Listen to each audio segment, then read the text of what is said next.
अब तक जुनहो एक ऑक्शन में जाता है जहाँ पर जाने के बाद उसका सामना होता है वॉच डॉग से, बट जुनहो उन्हें मार डालता है। उसी ऑक्शन में उसे एक मिस्टीरियस सा ऑर्ब मिलता है और जब जुनहो उस ऑर्ब के बारे में पता करने की कोशिश करता है तो उसे पता चलता है कि ये ऑर्ब एल्फ से रिलेटेड है। एल्फ जो कि एक हाई एंटिटी होते हैं वो नॉर्मली ऐसे ही दिखते नहीं, इसीलिए जब जुनहो को ये पता चलता है कि इंग्लैंड के ग्रंथम में एक गेट है जिसमें कि एल्फ रहा करते हैं, तो जुनहो अपनी ट्रेनिंग को कंप्लीट करने के बाद बिना समय व्यस्त किए इंग्लैंड के ग्रंथम में आ जाता है, जहाँ पर आने के बाद 4 दिनों बाद उस गेट के सामने दुनिया के कई सारे प्लेयर्स पहुंच चुके होते हैं और इसी के साथ पिछला एपिसोड खत्म हुआ था। अब आगे एक लड़की कहती है ये कितनी अमेजिंग बात है, यहाँ पर हर कोई काफी जोश में लग रहा है। दुनिया से अलग अलग ताकतवर लोग यहाँ पर आए हुए हैं और उनके पास तो ऐसे ऐसे गियर्स हैं जिनके बारे में हमने कोरिया में कभी सुना भी नहीं। वहीं पर उनकी टीम का लीडर यानी कि मिनवो भी मौजूद होता है, जिससे वो लड़की कहती है कहीं आप सीओ जुनहो की तलाश में तो नहीं है। मिनवो कहता है वेल ऐसा कुछ खास तो नहीं है, बट मैं उससे मिलने के लिए थोड़ा सा उत्सुक हूँ, क्योंकि जब हम सिंडर फॉक्स से लड़ रहे थे तब सभी ने देखा था कि जुनहो कितना काबिल है, जो देखने के बाद मेरी आंखें खुल गई। मुझे खुद पर ही शर्म आने लगी, मुझे खुद पर घमंड होता था, बट वो देखने के बाद मैं समझ गया। खैर कोई बात नहीं, मैं उसे दिखा दूंगा कि मैं कितना बदल चुका हूँ। वहीं थोड़ी दूरी पर ही जुनहो भी पहुंच चुका होता है, जो कि इस वक्त अपने आइटम्स को चेक कर रहा था। तभी वहाँ पर मिनवो आ जाता है, जिसे देखकर जुनहो कहता है हे तुम तो सिंडर फॉक्स वाली रेड में थे ना। मिनवो कहता है तो तुम्हें याद है मेरा नाम चा मिनवो है और मैं स्योंगहाई गिल्ड से हूँ। जुनहो वो को थैंक्स बोलता है, क्योंकि जब वो सिंडर फॉक्स वाली रेड में बेहोश हो गया था तब वो ही उसे बाहर लेकर आया था, जिसपे वो कहता है इसकी कोई जरूरत नहीं है, बदले में मुझे तुम्हें थैंक्स बोलना चाहिए। वेल एक्चुअली सच बताऊं तो इससे भी बेहतर बात यह है कि मेरे पास तुम्हारे लिए एक प्रपोजल है, तो क्या तुम मुझे बता सकते हो कि इस वक्त तुम किसी पार्टी में हो, क्योंकि अगर तुम इस वक्त किसी पार्टी में नहीं हो तो हमारी स्योंगहाई गिल्ड की पार्टी को ज्वाइन कर लो। जुनहो सोच में पड़ जाता है कि ये प्रपोजल इतना भी बुरा नहीं है, क्योंकि अगर जुनहो अकेले इस गेट के अंदर जाएगा तो शायद वो हर चीज को मैनेज ना कर पाए, इसीलिए जुनहो के पास कोई भी कारण नहीं रहता इस प्रपोजल को रिफ्यूज करने के लिए। तो जुनहो इस डील को एक्सेप्ट कर लेता है। 11:02 पर इंग्लैंड के ग्रंथम में मौजूद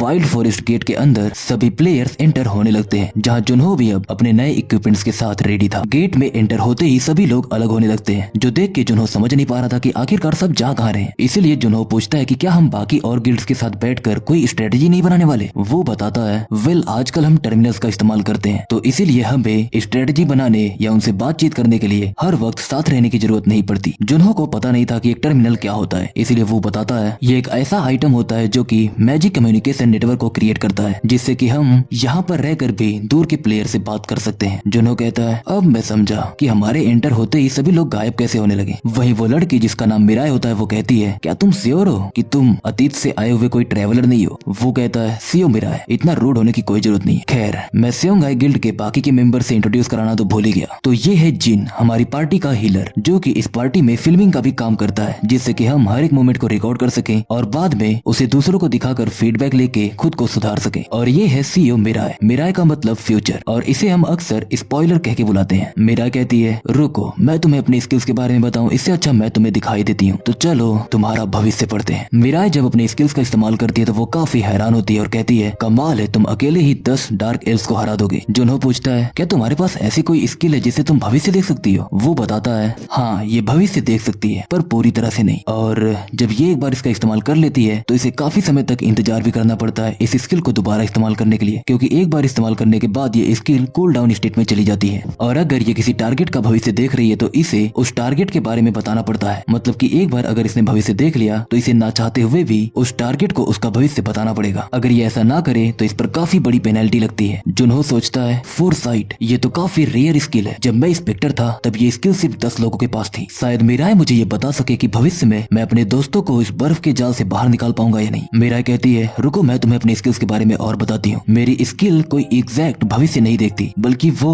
एक स्नीक पीक की तरह काम करती है। मतलब मैं भविष्य को पूरी तरह से नहीं देख सकती और ना ही भविष्य में बहुत दूर तक, क्योंकि भविष्य हमेशा बदलता रहता है। जुनहो कहता है पर अगर तुम यहाँ पर हो तो हम काफी आसानी से इस गेट को क्लियर कर सकते हैं, क्योंकि तुम पहले बता सकती हो कि आगे कौन सा खतरा है और हम उसके लिए तैयार हो जाएंगे। वो कहता है मैं अपनी स्किल के बारे में तो बताना भूल गया, मेरे पास फिजिकल रीइंफोर्समेंट स्किल है और तुम्हारे पास अच्छे वेपन्स की स्किल। हमारी ये पार्टी कितनी लाजवाब है, ये पूरी तरह से बैलेंस है, तो मुझे ऐसा लग रहा है कि शायद हम इस गेट को क्लियर कर लेंगे। खैर हमें आगे बढ़ते रहना चाहिए, क्योंकि अभी हमें एक कैंप भी बनाना है जहाँ पर हम एक कम्युनिकेशन नेटवर्क स्टेब्लिश कर सके। 5 घंटे बाद वो टर्मिनल को जमीन में धंसा रहा होता है, जहाँ वो बताता है अगर तुम इस टर्मिनल को जमीन के अंदर रख दोगे तो ऑटोमेटिक एक मैजिक कम्युनिकेशन नेटवर्क क्रिएट हो जाएगा। वहीं जुनहो भी ये सब कुछ काफी ध्यान से सुन रहा था। कम्युनिकेशन नेटवर्क क्रिएट होते ही सामने से आवाज आती है ये फैंग पार्टी है, हम इस वक्त ईस्ट की तरफ जा रहे हैं और अभी तक हमें कोई भी डार्क एल्फ नहीं दिखा। वहीं एक दूसरा बंदा कहता है हम ब्लू स्पीयर गिल्ड से बोल रहे हैं और हम भी उसी दिशा में हैं, पर अभी तक कोई भी डार्क एल्फ नहीं दिखा, शायद से वो हमसे डर के छुप गए हैं। वो कहता है ईस्ट में ही सेओंगाई गिल्ड भी है और वो भी उनकी तलाश कर रही है, तो अगर किसी को डार्क एल्फ दिखे तो हमें जरूर बताइएगा। मीराई कहती है अगर किसी भी पार्टी को डार्क एल्फ नहीं मिल रहे हैं तो क्या इसका मतलब ये नहीं है कि वो बहुत कम होंगे। जुनहो कहता है कुछ तो गड़बड़ है, क्योंकि भले ही उन डार्क एल्फ की संख्या कम हो, पर यहाँ पर लगभग 200 से ज्यादा प्लेयर्स आए हैं जो कि इस वक्त हर दिशा में उनकी तलाश कर रहे हैं और अभी तक उन्हें डार्क एल्फ का निशान तक नहीं मिला। मीराई कहती है शायद वो डर गए हों और डर के छुप गए हों। जुनहो कहता है डार्क एल्फ बहुत ही आत्मसम्मान वाले मॉन्स्टर्स हैं, अगर उनका लीडर भी उन्हें छुपने के लिए कहे तो वो लोग नहीं छिपने वाले। मीराई क्या तुम अपनी फोरसाइट स्किल का इस्तेमाल कर सकती हो जिससे तुम हमें ये बता सको कि डार्क एल्व्स कब लड़ने के लिए आएंगे ताकि हम तैयारी कर सके। पर अगर कूल डाउन इफेक्ट की वजह से तुम अभी अपनी फोरसाइट स्किल का इस्तेमाल नहीं कर पा रही तो हमें कम से कम यही बता दो कि जब तुमने देखा कि मैं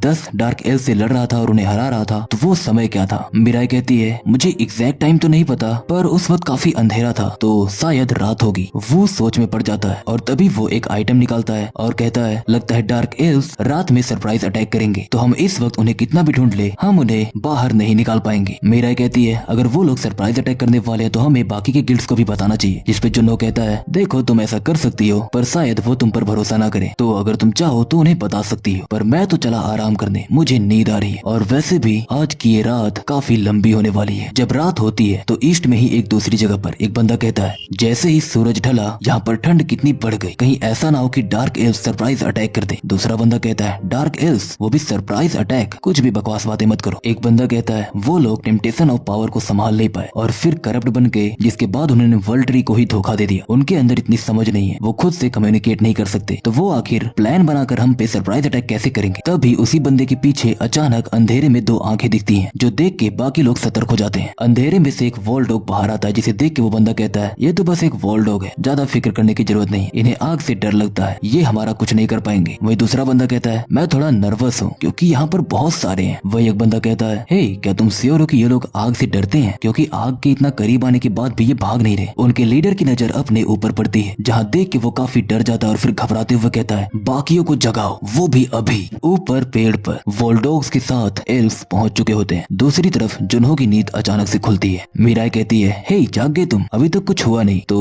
चाहो तो और सो सकते हो। जुन्हो कहता है क्या बाकी की पार्टी से कोई खबर मिली। मीराई कहती है जो लोग इस वक्त नाइट वॉच पर हैं वो हर 30 मिनट्स में अपडेट दे रहे हैं, बस 1 मिनट में ये 30 मिनट कंप्लीट हो जाएगा तो वो हमें अपडेट कर देंगे। मीराई जब टर्मिनल को चेक करती है तो वो काफी हैरान रह जाती है, जहाँ वो कहती है क्या मैजिक कम्युनिकेशन नेटवर्क खराब हो गया है, किसी ने कुछ अपडेट क्यों नहीं दिया अभी तक। जुन्हो कहता है शायद वो अपडेट दे नहीं पा रहे क्योंकि उन पर हमला कर दिया गया है। जुन्हो अपनी स्किल हंटर्स नाइट को एक्टिवेट करता है जिसके बाद उसके काफी सेंसेस इनहेंस हो जाते हैं। अपने सेंसेस इनहेंस होने के बाद जुन्हो डार्क एल्व्स और उन सभी वोल्डोग्स को देख पा रहा था, इसलिए वो कहता है टीम लीडर को जल्दी जगाओ। मीराई कहती है क्या अभी अंधेरे में मुझे कुछ दिख भी नहीं रहा है। तभी अचानक मीराई पर एक वोल्डोग हमला कर देता है। मीराई सतर्क नहीं थी, जहाँ वो अब उस वोल्डोग के जबड़े में फंसने वाली थी, पर तभी जुन्हो उस वोल्डोग को बीच में से काट देता है और एल्फ को जला देता है, जिसकी वजह से वो एल्फ वहीं पर मारा जाता है। जुन्हो सोचता है मुझे नोया की सोर्ड को ऐसे छोटे मोटे शिकार पर इस्तेमाल नहीं करना चाहिए, ये इस सोर्ड का ही अपमान है, और कहता है जल्दी करो, बाकी के पार्टी मेंबर्स को जगाओ क्योंकि हमें चारों तरफ से घेर लिया गया है। एल्फ वोल्डोग्स के साथ जुन्हो पर हमला करते हैं, बट जुन्हो उन्हें एक एक करके मारना शुरू कर देता है। एक एल्फ जुन्हो पर हमला करने में कामयाब हो जाता है, बट जुन्हो का आर्मर इतना मजबूत था कि उस एल्फ का अटैक उसे पेनिट्रेट नहीं कर पाता और इसी वजह से जुन्हो उस पर काउंटर अटैक करके उसे मार डालता है। जुन्हो को ये आर्मर एसोसिएशन के प्रेसिडेंट यानी कि ड्योको ने दिया था और ये आर्मर काफी यूनिक आइटम है। जुन्हो कहता है मैं देख पा रहा हूँ कि अब तुम लोगों का मन कैसे बदल रहा है, कहीं तुम्हारा भागने का इरादा तो नहीं, और सोचता है मैं ऐसे प्रेटेंड करूंगा जैसे मैंने एक को खो दिया और जब वो जंगल में जाएगा तो उसका पीछा करके मैं उसे मार दूंगा, जिसके बाद मैं अपनी skill confession of the dead का इस्तेमाल कर सकूं, जिससे कि बाकी के पार्टी मेंबर्स को उस स्किल के बारे में ना पता चले। जुन्हो कहता है दम है तो आ जाओ, मैं तुम सबको बिना दर्द के मारूंगा। ये सुनते ही एक एल्फ हमला कर देता है, बट जुन्हो उसे एक ही स्ट्राइक में मार डालता है और कहता है कमाल है, सिर्फ एक ही बचा है, तो अब जितना तेज हो सके उतना तेज भाग यहाँ से। थोड़े समय बाद तक जुन्हो उस एल्फ का पीछा करता रहता है और जब वो पार्टी मेंबर से थोड़ी दूरी पर पहुंचता है तो वो उस एल्फ को भी मार डालता है, और जब वो confession of the dead skill का इस्तेमाल करता है तो उसे पता चलता है कि एल्फ का चीफ यानी कि इसकी ट्राइब का चीफ सच में अलग है। इन सभी एल्फ ने वर्ल्ड ट्री को धोखा दिया और अपने इंटेलिजेंस के बदले में ताकत मांग लिया, बट इनके चीफ के पास ये दोनों है, और अगर इनका चीफ ना भी हो फिर भी यहाँ पर हजारों डार्क एल्फ है जो कि सभी प्लेयर्स के लिए काफी बड़ा खतरा है। और उस चीफ के पास उसके पर्सनल बॉडीगार्ड्स भी हैं जिन्हें डार्क एल्वन नाइट्स कहा जाता है। जुनहो वापस अपनी पार्टी के पास आता है और बताता है कि एक डार्क एल्फ यहाँ से भाग रहा था पर मैंने उसे पकड़ लिया। वो कहता है कि इसने सोचा था ये लोग रात में हमला करेंगे, तुम्हारा शक सही था, माफ करना हम इसमें तुम्हारी ज्यादा मदद नहीं कर पाए। मैं भी कुछ खास नहीं कर पाया क्योंकि मैं उन वॉल डॉग्स को देख रहा था। जुनहो जब अपने चारों तरफ वॉल डॉग्स की लाशें देखता है तो वो कहता है कोई बात नहीं, इसके लिए माफी मांगने की कोई जरूरत नहीं है। खैर ये बताओ बाकी के कैंप्स के क्या हाल है। मेरा बताती है हम उन तक नहीं पहुंच पाए, शायद इस वक्त वो लोग बैटल के बीच में होंगे या तो फिर मारे गए होंगे। जुनहो कहता है तो फिर हमें जल्दी करना होगा। वो पूछता है क्या मतलब है इससे तुम्हारा, जिस पे जुनहो कहता है हमें उन्हें बचाना होगा। दूसरी तरफ प्लेयर्स डार्क एल्फ से लड़ रहे थे। वहीं एक डार्क एल्फ एक प्लेयर को मारने ही वाला होता है बट तभी एक एरो आके उसे हिट करती है, जिसके अगले ही मोमेंट जुनहो वहाँ पर पहुंच जाता है। जहाँ पहुंचते ही वो पहले वॉल डॉग और फिर उस डार्क एल्फ को मार डालता है। वो प्लेयर जो कि अपनी पार्टी का लीडर था वो कहता है क्या तुमने हमारे SOS सिग्नल का देखा।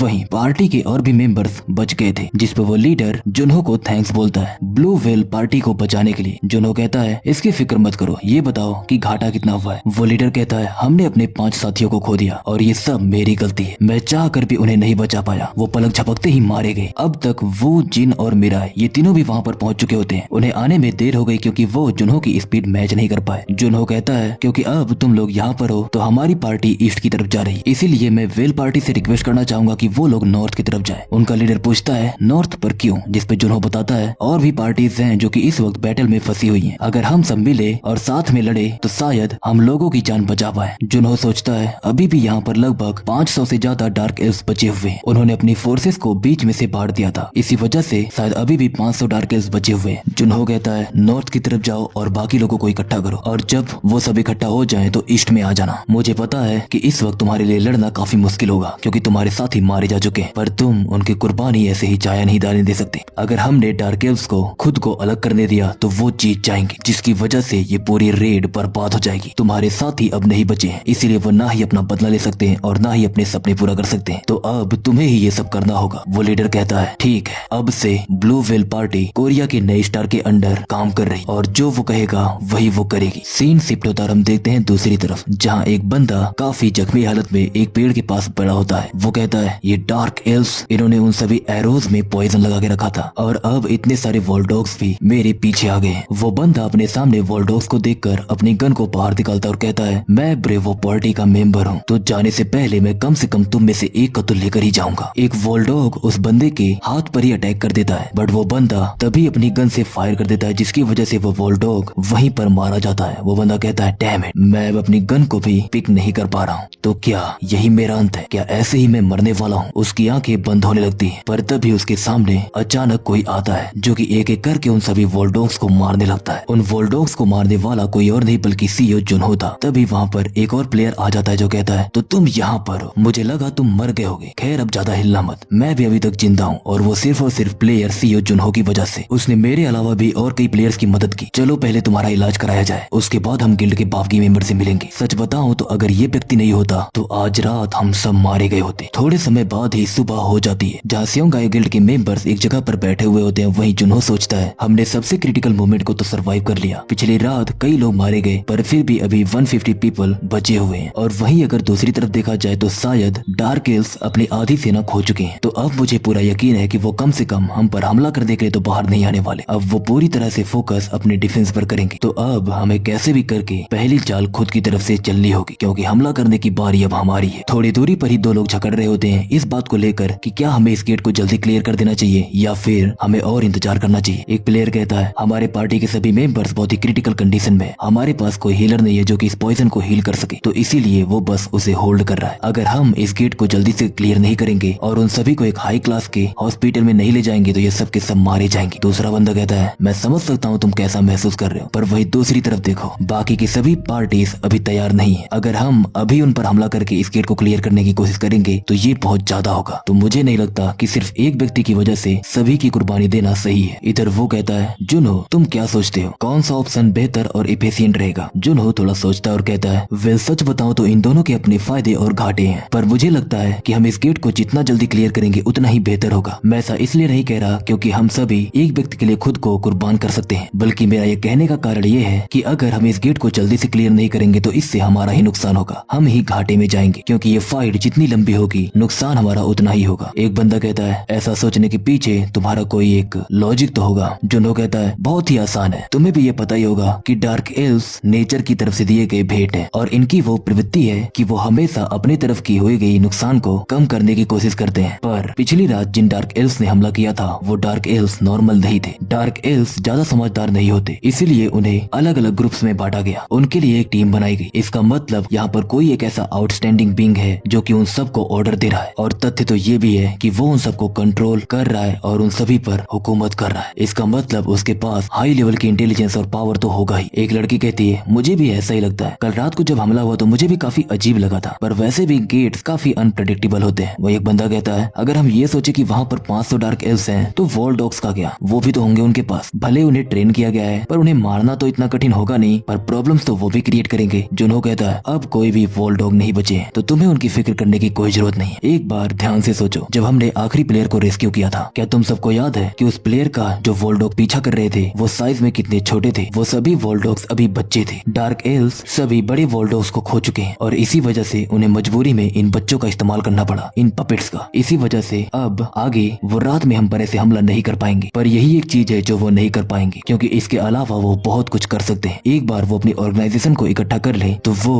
छोटे छोटे हमले करना शुरू कर देंगे। ऐसा भी हो सकता है कि वो अपने कैंप से हम पर पॉइजन एरोस फायर करें और अगर हम इनके इन हमलों से बचते भी रहे फिर भी हमारा राशन खत्म हो जाएगा, हमारी नींद भी सही से पूरी नहीं हो पाएगी और हमारे नंबर इतने ज्यादा हैं अभी कि हम सभी को काबू नहीं कर सकते। हम सबका एक साथ रहना काफी मुश्किल हो जाएगा, जिसकी वजह से आखिरी में हम थक ही जाएंगे और जब ये सब होगा तो वो फिर से हम पर हमला करेंगे और बहुत ही आसानी से हमें हरा देंगे। ये सुनने के बाद सभी लोग समझ जाते हैं कि जुनहो सही बोल रहा है। वहीं वो दोनों प्लेयर्स जो कि लड़ रहे थे वो भी एक दूसरे से माफी मांगने लगते हैं। जुनहो मिराय से कहता है मेरे साथ थोड़े समय के लिए आओ, मुझे तुमसे कुछ बात करनी है। जब वो दोनों वहाँ से थोड़ी दूरी पर जाते हैं तो मिराय पूछती है कि हम यहाँ पर क्यों आए, जिसपे जुनहो बताता है क्या अब तुम अपनी स्नीक पीक स्किल का इस्तेमाल कर सकती हो। मिराय कहती है हाँ, क्या तुम चाहते हो मैं उसका इस्तेमाल करूँ, जिसपे जुनहो हाँ कहता है। जब मिराय उस स्किल का इस्तेमाल करती है तो उसे एक केव दिखती है। मिराय कहती है हमें उनकी वैली मिल चुकी, हम कल ही ईस्ट की तरफ जाने वाले हैं जहाँ पर डार्क एल्व्स रहते हैं और जैसा तुमने कहा अभी बहुत सारे डार्क एल्व्स बचे हुए हैं। मिराय अचानक काफी घबरा जाती है और कहती है उन सभी डार्क एल्व्स में से भी एक है जिसका ऑरा मैं महसूस नहीं कर पा रही और उसके आगे भी 5 और डार्क एल्व्स हैं जिनके आर्मर उन सब से काफी अलग है। जुनहो समझ जाता है कि जरूर वो ट्राइब चीफ होगा और बाकी जो 5 अलग डार्क एल्व्स हैं वो डार्क एल्वन नाइट्स होंगे। जुनहो कहता है ये बताने के लिए धन्यवाद, अब ये सारी बातें बाकियों को भी बता दो। मिराय कहती है ठीक है, पर इस वक्त तुम्हारे पास कुछ है जो कि आइस का बना है, क्या ये कोई आर्टिफैक्ट है। जुनहो कहता है हाँ ये एक आर्टिफैक्ट है और अगर तुम यहाँ पर ज्यादा समय के लिए रहोगी तो हो सकता है तुम जम भी जाओ, इसीलिए पहले कैंप में वापस चली जाओ, मुझे यहाँ पर थोड़ा समय चाहिए ताकि मैं कुछ सोच सकूं। जो सुन के मिराय वहाँ से चली जाती है। जुनहो सोचता है ट्राइब चीफ जरूर मैंने जितना सोचा है उससे ज्यादा ताकतवर होगा, इतना ज्यादा ताकतवर कि मुझे अपनी फ्रोस्ट स्किल का इस्तेमाल करना पड़े। एक बंदा वो को आके बताता है कि उसकी टीम ने डार्क एल्व्स के ठिकाने का पता लगा लिया है जहाँ पर डार्क एल्व्स का चीफ और डार्क एल्वन नाइट्स भी हैं। वही एक बंदा कहता है तो हमारे लिए बेहतर यही होगा कि हम जल्दी हमला करें, जैसा कि प्लेयर सीओ जुनहो ने कहा था, हम जितना जल्दी हमला करेंगे हमारे लिए उतना ही ज्यादा एडवांटेज रहेगा। दूसरी तरफ जुनहो रेडी हो रहा था, जिसके बाद वो कहता है क्या सभी लोग तैयार हैं। ये बात सुनते ही अगले ही मोमेंट सारे प्लेयर्स जुनहो के सामने आ जाते हैं और कहते हैं 147 लोग जो कि अभी लड़ने के काबिल नहीं है उनको छोड़कर हम सब तैयार हैं। सभी प्लेयर्स डार्क एल्व्स के इलाके की तरफ बढ़ रहे होते हैं जहाँ पूरे जंगल में अंधेरा है, क्योंकि वर्ल्ड ट्री को धोखा देने के बाद डार्क एल्व्स को जो श्राप मिला था उसके मुताबिक डार्क एल्व्स कभी भी सनलाइट में बाहर नहीं आ सकते, इसीलिए वो एक एबिस में छुपे रहते हैं। थोड़े समय बाद ही जुनहो और बाकी सब एंट्रेंस पर पहुंच जाते हैं जहाँ वो कहता है यहाँ पर सिर्फ एक ही एंट्रेंस है। जुनहो कहता है ट्राइब चीफ के बारे में मैंने जितना सोचा था वो उससे भी ज्यादा समझदार निकला, उसने सिर्फ एक ही एंट्रेंस को ओपन करके रखा है ताकि अगर एक बार हम अंदर जाएं तो हम वापस बाहर ना आ सकते। पर इसका ये भी मतलब है कि अगर हम बाकी के सभी डार्क एल्व्स को ना मारे तो हम कभी भी ट्राइब चीफ तक नहीं पहुंच सकते। सभी लोग एक टनल के थ्रू अंदर जाने लगते हैं जहाँ वो सभी काफी घबराए हुए थे क्योंकि उन्हें समझ नहीं आ रहा था कि आखिरकार वो यहाँ से जिंदा वापस लौटेंगे या नहीं। थोड़े समय बाद ही वो एक ऐसी जगह पर पहुंच जाते हैं जहाँ से उन्हें सभी डार्क एल्व्स और उनका ट्राइब चीफ दिख रहा था। एक प्लेयर कहती है हमने सोचा था कि हम इनसे किसी छोटी जगह पर लड़ेंगे जैसे कि वो टनल, पर किसने सोचा था कि हमें इतने बड़े चैम्बर में इनके साथ लड़ना होगा। अब हमारे पास कोई दूसरा चॉइस नहीं है इनसे हेड ऑन फाइट के अलावा। जुनहो कहता है यहाँ पर 500 से भी ज्यादा डार्क एल्व्स हैं और जो उस थ्रोन पर बैठा है वही इनका चीफ है। खैर ये अच्छी बात है, मैं काफी समय से सोच रहा था कि अगर हमें चारों तरफ से घेर लिया जाएगा तो हम खुद को डिफेंस नहीं कर पाएंगे, पर यहाँ पर तो काफी जगह है जिसमें हम पूरी ताकत से हमला कर सकते हैं। चलो तो फिर अपना काम करते हैं, हम सबको सिर्फ 4 डार्क एल्व्स को ठिकाने लगाना है। अगर हम में से एक प्लेयर भी 4 को संभाल लेता है तो जीत हमारी होगी। पर एक बार के लिए अगर मैं सोचूं तो अगर ट्राइब चीफ इतना ज्यादा स्ट्रॉन्ग है तो उसके पास जरूर कोई ना कोई एलिक्सर होगा और डार्क एल्वन नाइट्स के पास भी एलिक्सर होगा। अगर हम उन्हें हासिल कर ले तो कैसा रहेगा, हम एक दूसरे के साथ बांट लेंगे, उससे तो हम किसी को मौत से भी बचा सकते हैं। ओ माफ करना, लगता है मैंने काफी तेज बोल दिया। जुनहो की ये बातें सुनते ही सभी लोग काफी जोश में आ जाते हैं। वहीं दूसरी तरफ एल्स को भी पता चल जाता है कि उन पर हमला हुआ है और वो भी फाइट के लिए तैयार हो जाते हैं। सभी प्लेयर्स और डार्क एल्स एक दूसरे के आमने सामने आते हैं और एक एक को मारना शुरू कर देते हैं। जुनहो बहुत ही रफ्तार से डार्क एल्स को ठिकाने लगा रहा था, जो देख के सबके होश उड़ जा रहे थे।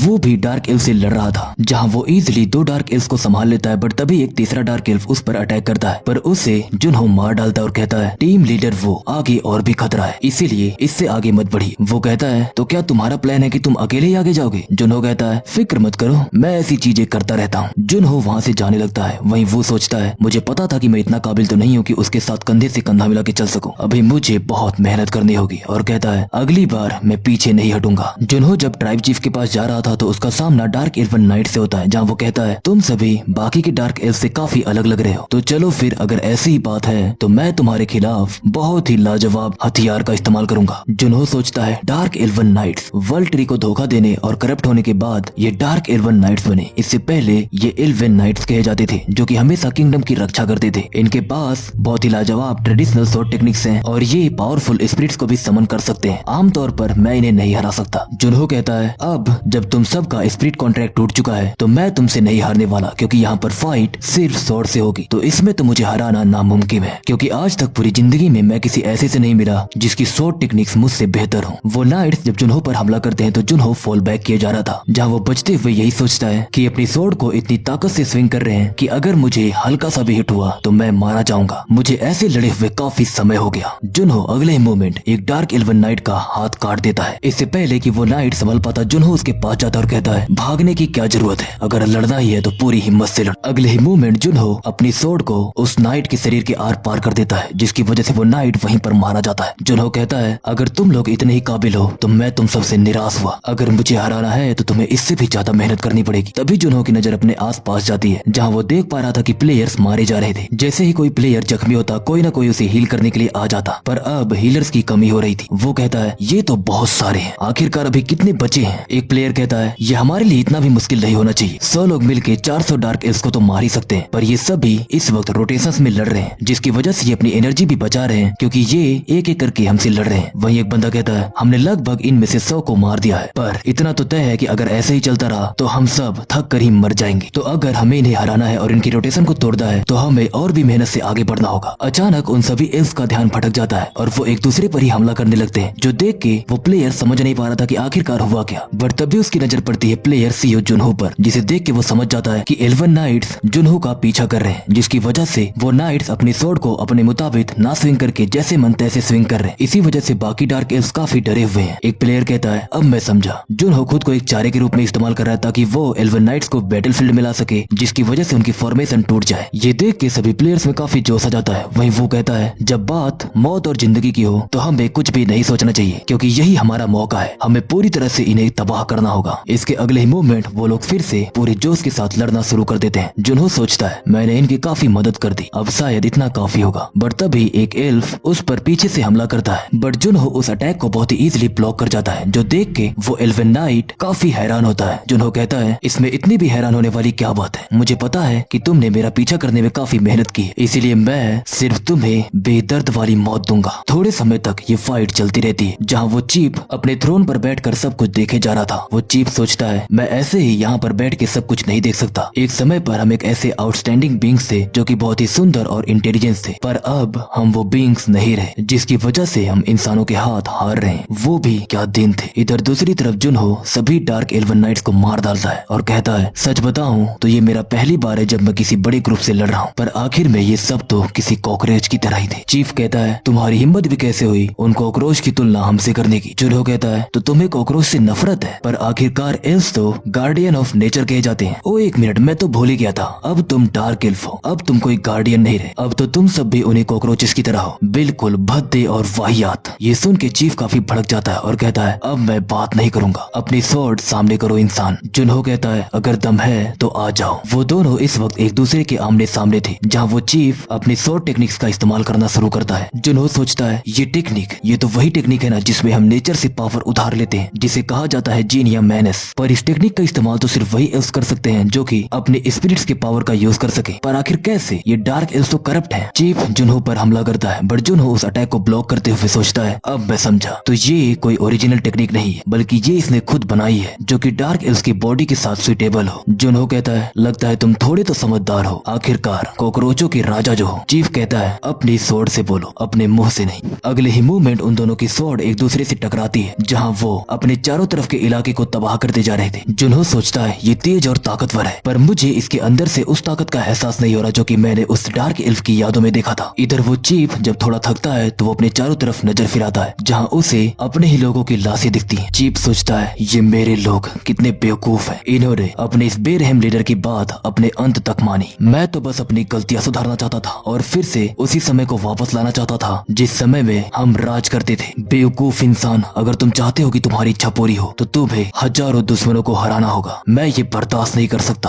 अब मेरे पास सिर्फ एक ही रास्ता है और वो है जीत का। अचानक उस चीफ की एनर्जी बदलने लगती है। जुनहो कुछ समझ पाता कि पलक झपकते ही वो चीफ जुनहो पर हमला कर देता है, जिसे जुनहो अपनी स्वॉर्ड से ब्लॉक तो कर लेता है, बट उसे बहुत ही ज्यादा ब्लीडिंग होने लगती है। चीफ की बढ़ी हुई ताकत को देखकर जुनहो उसका सामना नहीं कर पा रहा था और तब उसे रियलाइज होता है कि ये वही ताकत है जो कि उसने उस डार्क एल्फ की यादों में देखा था। जुनहो थोड़ा डिस्टेंस मेंटेन करते हुए ये गन निकालता है और चीफ पर फायर करता है, बट चीफ उस बुलेट को ही बीच में से कट करते हुए जुनहो पर अटैक कर देता है और कहता है लानत है तुम पर। जुनहो जो कि अब समझ चुका था कि वो ऐसे नहीं जीत सकता, इसलिए वो अपनी डार्कनेस को भी रिलीज करना शुरू करता है, पर इन सब के बावजूद भी वो बहुत ही मुश्किल से चीफ के सामने टिक पा रहा था। जुनहो अपनी पूरी ताकत का इस्तेमाल नहीं कर रहा था क्योंकि बहुत सारे ऐसे लोग थे जो कि अभी भी उसे ही देख रहे थे। चीफ अचानक हमला करके जुनहो को दीवार की तरफ फेंकता है, जिससे टकराने के बाद जुनहो खड़ा भी नहीं हो पा रहा था। जुनहो सोचता है डैम इट, इसने मेरी रीढ़ की हड्डी तोड़ दी। ट्राइब चीफ जुनहो पर फाइनल अटैक करने वाला था और तभी जुनहो का विजन ब्लर होने लगता है। वो उठने की कोशिश कर रहा था पर वो चाह कर भी उठ नहीं पा रहा था। ट्राइब चीफ जुनहो को मारने ही वाला था, बट तभी अचानक सभी प्लेयर्स जुनहो पर एक साथ हमला कर देते हैं और उसे रोक लेते हैं। एक प्लेयर जुनहो के पास आता है और उसकी रीढ़ की हड्डी को ठीक करते हुए कहता है इसमें कम से कम 30 मिनट लग जाएंगे। एक और प्लेयर वहाँ पर आता है और कहता है मैं इसमें मदद करता हूँ। वहीं बाकी के प्लेयर्स भी आने लगते हैं, जहाँ पर उनकी स्किल्स तो लो थी पर वो कुछ न कुछ तो मदद करना चाहते ही थे। एक हीलर कहता है भले ही हम पीछे होकर लड़ रहे थे पर हमने सब कुछ देखा। जुनहो पूछता है क्या क्या देखा तुमने, जिस पे वो हीलर कहता है यही कि तुमने अकेले ही उन सभी डार्क एल्वन नाइट्स को खत्म कर दिया और इवन ट्राइब चीफ को भी पूरी टक्कर दी। एक हीलर कहता है अभी एक प्लेयर के रूप में तुम्हें सिर्फ कुछ ही महीने हुए पर फिर भी तुम पूरी ताकत के साथ लड़ रहे हो। इस वक्त हम सब डरे हुए हैं पर हमें सच्चाई का सामना तो करना ही होगा। अभी मुश्किल से ही 100 से ज्यादा दुश्मन बचे होंगे, इसलिए हम तुम्हारी मदद कर पा रहे हैं और एक बार ट्राइब चीफ मारा गया तो ये सब कुछ खत्म हो ही जाएगा। जुनहो कहता है मैंने कभी सोचा नहीं था कि मुझे ये कहना पड़ेगा, पर सिर्फ 10 मिनट, उसे तुम सब सिर्फ 10 मिनट तक संभाल लो। ये बातें जब सभी लोग सुनते हैं तो वो काफी घबरा जाते हैं क्योंकि वो उस ट्राइब चीफ को 5 मिनट से ज्यादा भी नहीं संभाल पा रहे थे और जुनहो उनसे 10 मिनट के लिए बोल रहा था। उन्हें ये पता था कि अगर ऐसे ही चलता रहा तो वो हार जाएंगे, पर उन्हें ये भी क्लियरली पता था कि जुनहो ही इकलौता है जो कि इसे टक्कर दे पा रहा था, तो अगर वो एक बार फिर से बैटलफील्ड ज्वाइन कर ले तो शायद हम इसे हरा पाए। इधर वू का ध्यान हल्का सा भटक जाता है, तभी चीफ उस पर हमला कर देता है, बट एक प्लेयर अचानक सामने आकर उसे बचा लेता है। वो प्लेयर कहता है हम अपनी जिंदगी दांव पर लगा रहे, तो अगर हम 1 मिनट भी इसे उलझा के रखें तो शायद हमारे जीतने के चांस है, जिसमें भले ही हमारी जान चली जाए। वो प्लेयर कहता है सभी लोग फॉर्मेशन तैयार करो, हम इसे हॉन्ट करने वाले हैं। एक एक करके प्लेयर्स उस चीफ पर हमला करना शुरू करते हैं, बट चीफ अपनी स्वॉर्ड से उन सबको बीच में से काटे जा रहा था। वो हैरान था कि आखिरकार ये इंसान रुक क्यों नहीं रहे, जबकि इन्हें पता है कि इनके सामने इनकी मौत खड़ी है। एक जख्मी प्लेयर चीखते हुए कहता है जिस किसी को भी चोट लगी है वो पीछे हट जाए और खुद का ध्यान रखे। वही चीफ कहता है जल्दी करो और मरो कीलो, आखिरकार तुम लोग डर क्यों नहीं रहे, आखिर तुम लोग मेरे सामने से हटते क्यों नहीं, किसकी रक्षा कर रहे हो तुम। तभी उस चीफ की नजर उन सभी के पीछे पड़ती है जहाँ पर जुनहो कब से उसे घूरे जा रहा था। एक प्लेयर कहता है अब सिर्फ 3 मिनट ही बचे हैं, शायद हम इसे 10 मिनट तक होल्ड कर सके, बट तभी चीफ उस प्लेयर की गर्दन उड़ा देता है। एक एक करके वो सभी को बेरहमी से मारना शुरू कर देता है, जो देख के सब समझ जाते हैं कि ये कम से कम 1 स्टार बॉस मॉन्स्टर है। फर्क नहीं पड़ता कि अगर ये सभी प्लेयर्स मिलकर 100 से भी ज्यादा डार्क एल्स को मार दे, पर अगर वो इसे नहीं मार पाए तो इन सब का कोई फायदा नहीं। इधर अगले ही मोमेंट सभी लोग काफी घबरा जाते हैं, जहाँ उन सबको उनकी मौत अपने सामने दिख रही थी। बट तभी जुनहो कहता है हे कॉकरोच, क्या तुम्हें इन सभी इंसानों को हराने में दिक्कत हो रही है? मैं तुमसे ही पूछ रहा हूँ, क्या तुम्हारा हो गया? चलो अब वो कंटिन्यू करते हैं जो मुझे बीच में ही छोड़ना पड़ा। तुम सबका धन्यवाद, अब इसे मेरे हवाले छोड़ दो।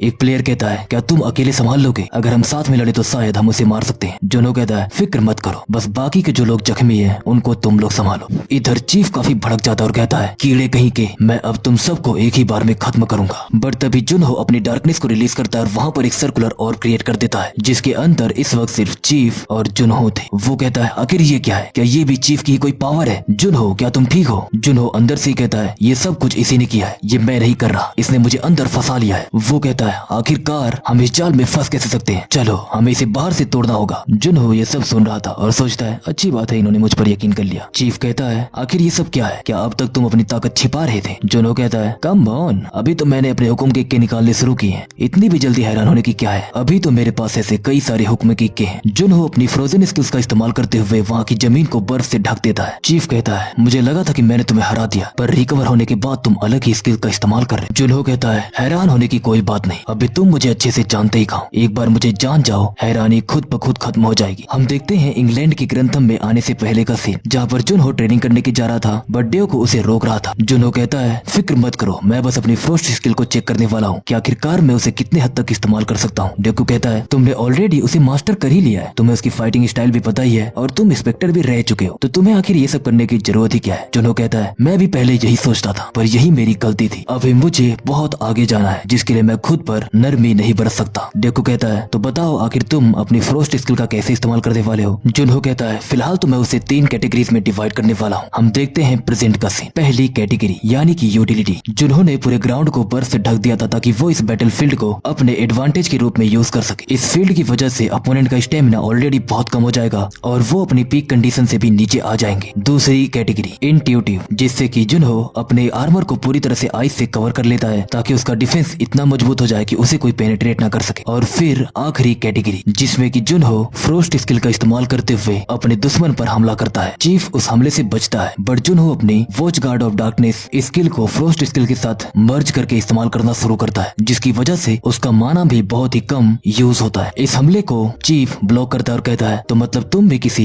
मैजिक स्वॉर्ड्समैन की तरह ही हो, पर आखिरकार तुम अपनी ताकत छुपा ही क्यों रहे थे? जुनहो कहता है कुछ है जो मैं अवॉइड नहीं कर सकता, और दूसरी तरफ तुम भी तो अपनी ताकत छुपा ही रहे थे। चीफ सोचता है मेरी एबिलिटी कुछ ऐसे काम करती है कि मैं अपने करप्ट स्पिरिट से ताकत उधार ले सकता हूँ, जिसे मैं कुछ समय के लिए इस्तेमाल कर सकता हूँ, पर इसकी ताकत बिल्कुल मिस्टीरियस है, जिससे पता नहीं कि मुझे खतरे का आभास हो रहा है। हाउएवर इससे कुछ भी बदलने नहीं वाला। जुनहो कहता है 10 मिनट नहीं, 5 मिनट भी काफी होना चाहिए, शायद इतना बहुत होगा। चीफ कहता है क्या बड़बड़ा रहे हो तुम? जुनहो कहता है तुम्हें मारने के लिए सिर्फ 5 मिनट ही बहुत होगा। जो सुन के चीफ हंसने लगता है और हंसते हुए कहता है लगता है तुम मेरी ताकत को अंडर एस्टिमेट कर रहे हो, चलो देखते हैं फिर। जिस पे जुनहो कहता है बुरा मत मानो, ये तुम्हारे लिए कॉम्प्लीमेंट था कि तुम मेरे सामने 5 मिनट टिक पा रहे हो, जबकि मैं अभी भी उतना ताकतवर नहीं हूँ जितना ताकतवर मैं हुआ करता था। मैं अपनी पूरी ताकत का इस्तेमाल अभी नहीं कर पा रहा, पर मेरे पास जितनी ताकत है उससे मैं तुम्हें 5 मिनट में टेक डाउन कर दूंगा। अचानक जुनहो की स्वॉर्ड से ऑरा रिलीज होने लगता है, जो देख के चीफ सोचता है ये स्वॉर्ड ऑरा तो नहीं हो सकता, क्योंकि स्वॉर्ड ऑरा का एहसास इससे भी ज्यादा खतरनाक होता है। इस वक्त ये बस अपने मैजिक का इस्तेमाल कर रहा है, वो भी अपनी स्वॉर्ड में। इसके पास जितना मैजिक स्टैट है उसके मुताबिक ये कभी भी स्वॉर्ड ऑरा का इस्तेमाल नहीं कर सकता, पर ये एनर्जी भी उसी से काफी मिलती जुलती है। चीफ कहता है ये कैसी अजीब सी टेक्निक है? जिस पे जुनहो कहता है अच्छा ये, चलो सोचते हैं। लगभग 27 या 28 साल पहले मैंने एक मॉन्स्टर को हराया था जिसका नाम आयरन सेल टर्टल था। उसका सेल इतना ताकतवर था कि मैं अपने स्वॉर्ड की से भी उसके सेल को पेनिट्रेट नहीं कर पा रहा था। मुझे लगा था कि मैं शायद मरने वाला हूँ, पर जैसे ही मौत मुझ तक पहुंची मैं समझ गया कि मुझे मरना नहीं। मौत को सामने देखकर मैं उससे बचने के लिए सब कुछ करने लगा, और तभी मैंने एक नई टेक्निक बनाई। इस टेक्निक में मेरा मैजिक मेरी स्वॉर्ड को ताकत देता है, जो कि इस वक्त पूरी तरह से डार्कनेस से भरा हुआ है। जुनहो हमला करते हुए सोचता है मैंने इस टेक्निक को एक नाम भी दिया है, जो नाम है रहमत, क्योंकि अगर तुम मरने के लिए तैयार हो तो तुम जीने का रास्ता जरूर ढूंढ लोगे। चीफ कहता है स्वॉर्ड ऑरा इमिटेशन, वही दूसरी तरफ जुनहो कहता है लॉ ऑफ लाइफ। जब उन दोनों की स्वॉर्ड टकराती है तो अगले ही मूवमेंट वहाँ पर सन्नाटा हो जाता है। थोड़े ही पल बाद हम देखते हैं चीफ हार चुका है। जुनहो की स्वॉर्ड उसके शरीर के अंदर है। चीफ कहता है 5 मिनट, लगता है तुमने मुझसे कुछ ज्यादा ही उम्मीदें की थी, मैं तो उतना भी नहीं टिक पाया। वही जुनहो कहता है कोई आखिरी इच्छा? चीफ कहता है यहाँ मेरी गर्दन पर, सिर्फ एक हमले में ही इन सब को खत्म करो। जिसपे जुनहो कहता है ठीक है, मैं तुम्हारी ये इच्छा जरूर पूरी करूंगा, पर उससे पहले कुछ पूछने दो, क्या तुम्हें इसके बारे में कुछ पता है? चीफ जब उसे देखता है तो काफी हैरान रह जाता है और कहता है 1 मिनट, ये तो कोई स्पिरिट एग है। जुनहो कहता है एक स्पिरिट एग मतलब इसके अंदर से कोई स्पिरिट बाहर आई? चीफ कहता है एक स्पिरिट कभी भी जन्म ले सकती है उस जगह पर जहाँ पर वर्ल्ट्री की ताकत हो। ये थोड़ा कमजोर है, पर इस नेकलेस के अंदर इसकी कुछ ताकत है। अगर तुम उस एग में अपने मैजिक को रखो तो वो एग जल्दी ही फूट जाएगा। जुनहो उस नेकलेस को लेने के बाद कहता है तुम्हारे पास देने को कुछ और नहीं है, जैसे कोई एलिक्सर या कुछ और? चीफ कहता है किसने सोचा था कि एक इंसान मुझे हराएगा? जिस पे जुनहो कहता है सीधे सीधे बोलो ना, कुछ नहीं है तुम्हारे पास। अपने आखिरी पलों में चीफ सोचता है ओ ग्रेट वर्ल्ट्री, अगर अभी भी तुम मेरी प्रार्थना सुन रहे हो तो मैं बस यही इच्छा रखूंगा कि तुम हर चीज की सजा मुझे दो और मेरे बेवकूफ साथियों पर रहम करो, उन बेवकूफों पर जिन्होंने हमेशा मेरी बात सुनी। सीन शिफ्ट होता है और हम देखते हैं कार्ल साइनर को, जो कि इस वक्त किसी को पीट रहा था। सामने वाला बंदा कहता है, कौन हो तुम, क्या हो तुम, क्या तुम्हें पता भी ये जगह कौन सी है? जिसपे कार्ल साइनर कहता है, सीधे सीधे मुझे ये बता कि पाथ फाइंडर कहाँ पर है। दूसरी तरफ सीन शिफ्ट होता है और हम देखते हैं जुनहो को, जहाँ सिस्टम पर मैसेज आता है, तुमने डार्क एल्फ के चीफ को हरा दिया है। वही जुनहो सोच रहा था, तो इसका मतलब ये एक स्पिरिट एग है। जितना मैं जानता हूँ उसके हिसाब से अगर तुम किसी स्पिरिट के साथ कॉन्ट्रैक्ट बना लेते हो तो तुम उसकी एबिलिटीज और स्किल का इस्तेमाल कर सकते हो। अपने अतीत में मेरे पास मैजिक बिल्कुल नहीं था और इसीलिए जब मैं किसी को स्पिरिट या मैजिक का इस्तेमाल करते हुए देखता था तो मुझे बहुत जलन होती थी। इससे फर्क नहीं पड़ता था कि भले वो इस्तेमाल करने वाला दोस्त हो या दुश्मन, पर अब मैं भी एक स्पिरिट से कॉन्ट्रैक्ट बना सकता हूँ। ये सुनने में ही कितना बेहतर लग रहा है। मैंने सुना है कि स्पिरिट सिर्फ उन्हीं से कॉन्ट्रैक्ट बनाते हैं जिनकी साइनर्जी एनर्जी काफी बेटर होती है। तो जहाँ तक मुझे लगता है इसके अंदर से कोई डार्कनेस वाली स्पिरिट ही निकलेगी। एक डार्कनेस स्पिरिट मेरे साथ लड़ते हुए वो कितनी कूल लगेगी या फिर लगेगा। जुनहो उस नेकलेस को तोड़ देता है, जिसके बाद उसे फॉरेस्ट की एनर्जी महसूस होने लगती है, जो कि वो पूरी उस स्पिरिट एग में सप्लाई कर देता है। तभी वो एग हैच होने लगता है, जो देख के जुनहो काफी खुश हो जाता है। उस डार्कनेस वाली ओब से बाहर सब लोग काफी चिंतित थे। उन्होंने हर एक डार्क एल्फ को हरा दिया था, पर अभी तक जुनहो बाहर नहीं आया। जिन कहता है, पता नहीं अंदर क्या हो रहा होगा, मैं काफी नर्वस हूँ ये देखने के लिए आगे क्या होगा। बट तभी उनके सिस्टम पर मैसेज आने लगता है कि वाइल्ड फॉरेस्ट गेट क्लियर हो चुका है, जो देख के सभी लोग बहुत ही ज्यादा खुश होने लगते हैं, क्योंकि फाइनली अब वो सही सलामत घर लौट सकते हैं। एक लड़की कहती है, जब पहली बार हमारा सामना ट्राइब चीफ से हुआ था तो हमें लगा कि हम सब मारे जाएंगे, पर आखिरकार जुनहो की वजह से हम यहाँ से जीवित निकल पाएंगे। वही एक लड़का कहता है, हाँ ये तो है, आखिरकार जुनहो ने अकेले ही उसे हराया है। तभी अचानक वो बाउंड्री हटने लगती है। जुनहो काफी गुस्से में था और काफी नाराज भी था। वो एक प्लेयर कहता है, तुमने काफी मेहनत की, कहीं तुम्हें चोट तो नहीं लगी? अगर चोट लगी है तो बता दो, हम तुम्हारा इलाज करवा सकते हैं। जुनहो कहता है, नहीं कुछ नहीं हुआ, तुम सबकी मदद के लिए धन्यवाद। जिसके बाद जुनहो वहाँ से चला जाता है। वही एक प्लेयर कहता है, देखने से तो नहीं लग रहा कि बाहर से उसे बहुत ज्यादा चोट लगी है, पर आखिरकार हुआ क्या? वो बैटल कितनी ही कठिन रही होगी कि उसका चेहरा इतना उदास हो गया। अगले दिन जुनहो वापस कोरिया जाने लगता है, जहाँ वो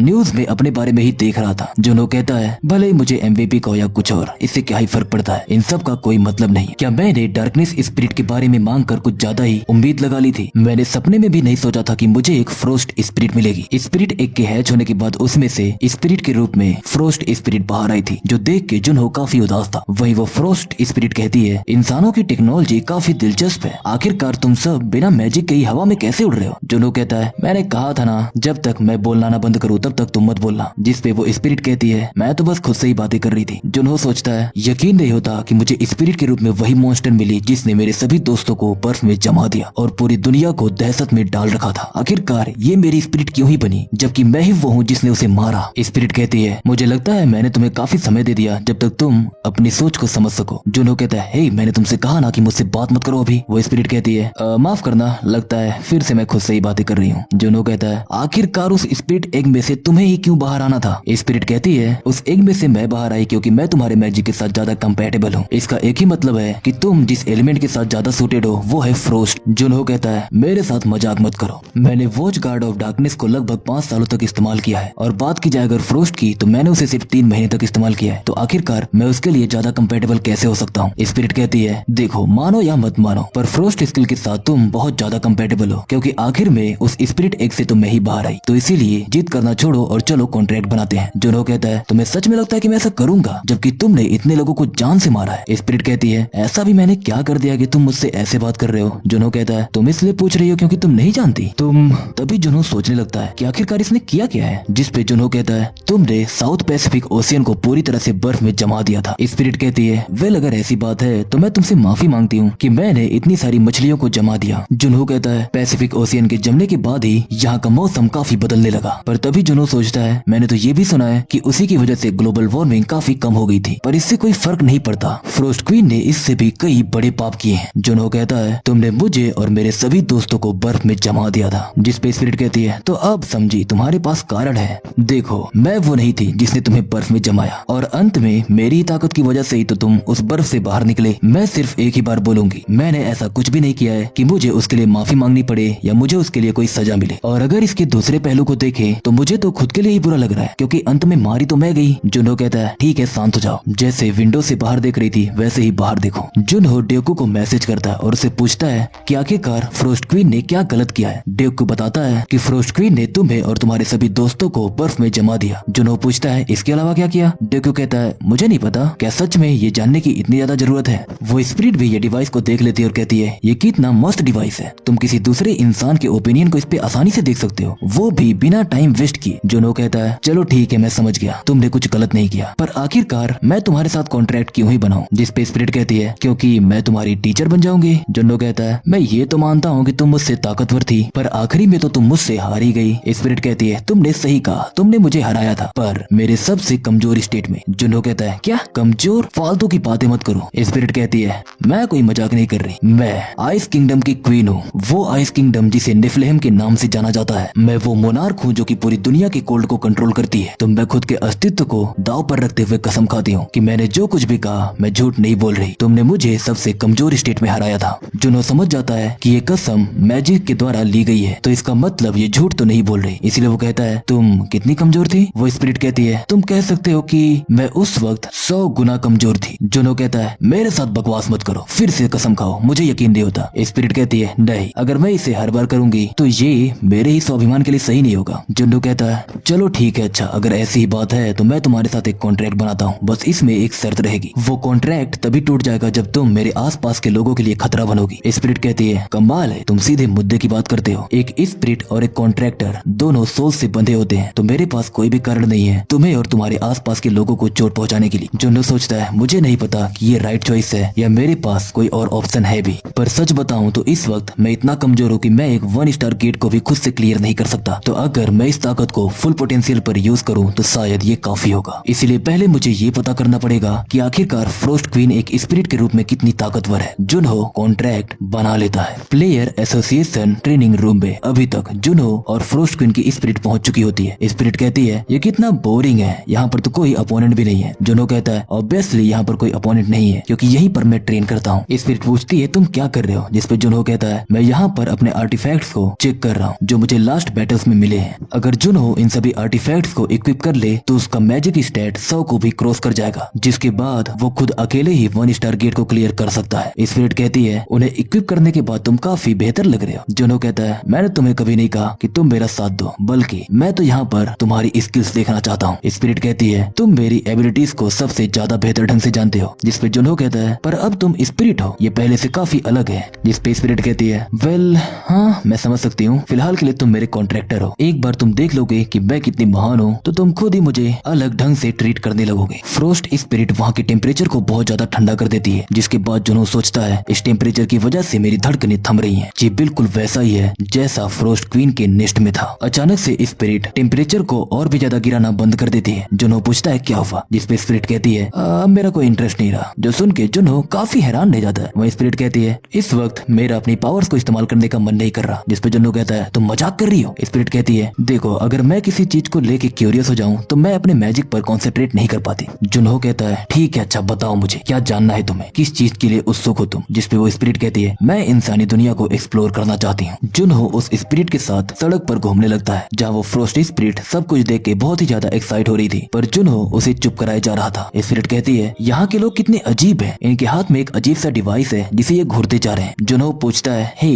क्या तुम्हें और भी लोग देख सकते हैं। जिसपे वो स्पिरिट कहती है हाँ अगर मैं चाहूँ तब। जुनो कहता है भूल जाओ, ऐसा कभी सपने में भी मत करना। तभी अचानक वो स्पिरिट रुक जाती है और कहती है कॉन्ट्रैक्टर इस क्रीचर का नाम क्या है। जुनो कहता है ये कुछ नहीं है, तो बस एक बिल्ली है। स्पिरिट कहती है एक बिल्ली, क्या मैं इसे पाल सकती हूँ। जुनो कहता है हे वो तुम्हें देख भी नहीं सकती। अचानक वो बिल्ली स्पिरिट पर हमला कर देती है, जिससे डरते हुए वो स्पिरिट जुनो के सर पे बैठ जाती है और कहती है आखिर ये ऐसा क्यों कर रही है, और इतनी भयानक मॉन्स्टर होने के बाद भी ये ऐसे रास्ते पे कैसे घूम रही है, क्या इतनी खतरनाक बीस्ट का यहाँ पर होना नॉर्मल है। जुनो कहता है ये इंसानों को कभी भी चोट नहीं पहुँचाती। जुनो उस कैट को पिक करता है और कहता है ये अपनी वीक साइड उन्हीं को शो करती है, जिसे देखकर उन्हें लगता है कि ये स्ट्रॉन्ग है। ये सुनने के बाद तो उस स्पिरिट के होश ही उड़ जाते हैं, क्योंकि उसे एक तरह से वीक कहा जा रहा था। स्पिरिट कहती है कितनी शर्म की बात है ये, हट जाओ, अब मैं तुम्हें उस ट्रेनिंग रूम में दिखाती हूँ कि मैं कितनी ताकतवर हूँ। ट्रेनिंग रूम में वो दोनों दोबारा पहुँचते हैं, जहाँ स्पिरिट दोबारा अपनी ताकत का इस्तेमाल करते हुए कहती है अब तुम अपनी आंखों से मेरी ताकत का एक नमूना देखो। वहाँ पर कुछ इंचेंटमेंट्स होने लगते हैं, जिसके बाद स्पिरिट बर्फ के भाले बनाई जा रही थी, बर्फ के अलग अलग वेपन्स, इवन ऐसे वेपन्स जिससे कि वो स्पिरिट अकेले ही एक सेना से लड़ सके। जुनो कहता है वेल ये इतना बुरा भी नहीं है। स्पिरिट कहती है क्या तुम्हें बस ऐसा लगा कि ये इतना बुरा भी नहीं है, अभी तुम थोड़ा ध्यान से देखो। स्पिरिट स्पिरिट होने की वजह से मेरी ताकत काफी कम हो चुकी है। जुनहो कहता है तुमने अभी यहाँ पर जो कुछ भी बनाया मैं भी उसे बना सकता हूँ, तो फर्क क्या? स्पिरिट कहती है बेवकूफ कहीं के, क्या तुम इसे ध्यान से नहीं देख सकते? जुनहो जब ध्यान से देखता है तो वो सोचता है इनमें से हर एक वेपन बहुत ही शानदार रूप से बनाया गया है जिससे कि वो मैक्सिमम डैमेज आउटपुट को अचीव कर सके। और अगर क्वालिटी की बात की जाए तो इसकी क्वालिटी टॉप नॉच है, जबकि इसने सिर्फ पलक झपकते ही ये सब बना दिया। टू बी ऑनेस्ट मेरी करंट की टेक्निक्स को अगर कंपेयर किया जाए तो इसके सामने कुछ भी नहीं। जुनहो कहता है मेरा जवाब अभी भी वैसा ही है, मैं भी इन सबको बना ही सकता हूँ, बस मुझे थोड़े समय की जरूरत है। मैं तुमसे वो चाहता हूँ जो मैं ना कर सकूँ, क्योंकि अगर मैं भी वही कर सकूंगा तो मुझे कॉन्ट्रैक्ट बनाने की जरूरत ही क्या है। स्पिरिट थोड़ा सोच में पड़ जाती है और कहती है क्या तुम ऐसे कुछ की बात कर रहे हो? सीन शिफ्ट होता है जहाँ हम देखते हैं जुनहो को जो कहता है ड्यूको क्या तुम जानते हो फ्रोस्ट क्वीन कैसी दिखती थी? ड्यूको कहता है नहीं, सिर्फ तुम ही पांचों हो जिन्हें हम हीरोज कहते हैं उन्होंने ही फ्रोस्ट क्वीन को देखा था। जुनहो कहता है फिर तो मुझे नहीं लगता कि तुम्हें प्रॉब्लम होगी। ड्यूको कहता है प्रॉब्लम? कैसी प्रॉब्लम? जुनहो कहता है अब तुम खुद को दिखा सकती हो। तभी वहाँ पर वो स्पिरिट विजिबल हो जाती है जिसे देख के ड्यूको के होश उड़ जाते हैं। स्पिरिट कहती है क्या ये थर-थर कांपने वाला इंसान सच में तुम्हारा ही दोस्त है? जुनहो कहता है दुर्भाग्यवश हाँ। ड्यूको कहता है डैम इट, अगर ऐसा कोई चीज अचानक से सामने आ जाएगा तो जाहिर सी बात है सामने वाला डर ही जाएगा। स्पिरिट कहती है ऐसा कोई चीज? आखिरकार तुम्हारी हिम्मत कैसे हुई ऐसा बोलने की? टकले बिना दिमाग के खोपड़ी वाले इंसान। स्पिरिट वहाँ के टेम्परेचर को फ्रीज करने लगती है जिसपे जुनहो कहता है बस करो, मेरे दोस्त को परेशान मत करो, क्या तुम्हें कॉन्ट्रैक्ट याद नहीं है? स्पिरिट कहती है अगर ये मेरी इंसल्ट करता रहेगा वो भी बार बार तो मैं इसे माफ नहीं करूंगी, भले ये तुम्हारा दोस्त ही क्यों ना हो। जुनहो कहता है ड्यूको सुना ना तुमने, ये एक ताकतवर क्वीन है तो थोड़ा संभल कर। थोड़े समय बाद जुनहो सब कुछ बताता है जिसपे ड्यूको कहता है तो इसका मतलब ये जो पर्सन है ये फ्रोस्ट क्वीन है, मतलब तुमने लास वेगस के ऑक्शन में एक स्पिरिट एग जीता और उसे हैच करने के बाद तुम्हें ये स्पिरिट मिली, यही ना? खैर मुझे फिलहाल के लिए इतना ही समझ में आ रहा है। इस वक्त तो इस दुनिया में तुम ही हो जो सबसे ज्यादा इस फ्रोस्ट क्वीन से जुड़े हुए हो, तो तुम ठीक तो हो ना? जुनहो कहता है अगर हमारी कभी बैटल हुई किसी से तो ये